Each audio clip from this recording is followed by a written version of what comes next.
This is Stephen O'Keefe, and this is my commentary for a video entitled 10:04 p.m., which was an assignment at the Nova Scotia College of Art and Design in 1988. I believe the mandate of this assignment was to do a self-portrait in video, and at this point I had been pretty inspired by a video artist whose work I had seen named Bill Viola.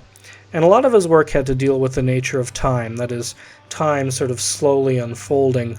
Now, instead of directly aping his work, I thought I'd deal with the nature of time in a very different way for my video. So what you're seeing here is me approaching a very inviting nightclub, and instead of going inside, I just sort of pass it by, and I just start flipping through a magazine in the college's library here.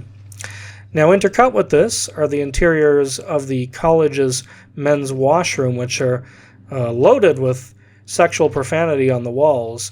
So what I'm doing is every time I come across a photo of a man and a woman in a relationship in the magazine, I stop and cut away to the undercurrents of male sexuality in the washroom.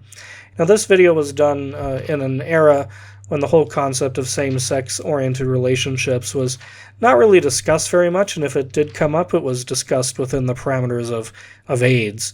And my concept with this video was that of conditioning, or sexual conditioning, being something that you're born into and really don't have a fighting chance against, meaning that if you want to go in a different direction than the conditioning, you have to unlearn it. So I expressed that concept and also explored the concept of time by showing the events in this video in reverse.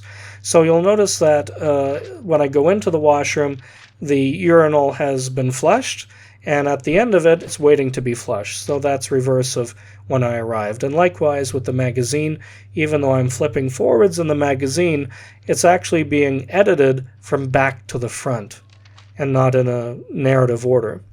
So a lot of people didn't pick up on this. The video wasn't very well received because of its highly internal nature, but it's probably the closest thing I came to at the college as a piece of video art, and you'll also get to see how young I was when I made this video as well, when I come out of the washroom. So I also edited a forwards version of this video. In the instance, I could exhibit both of them on opposing monitors in an installation, but that never really transpired. Other clues to this happening in reverse are that I'm getting ready here to go out checking my hair, but of course the first image you see in the video is the last, which is me going near the nightclub as the music rises here, and also the title of the video is at the end, which is a time, marking everything which has previously transpired, and the copyright was at the beginning, which is also the reverse of how things happen.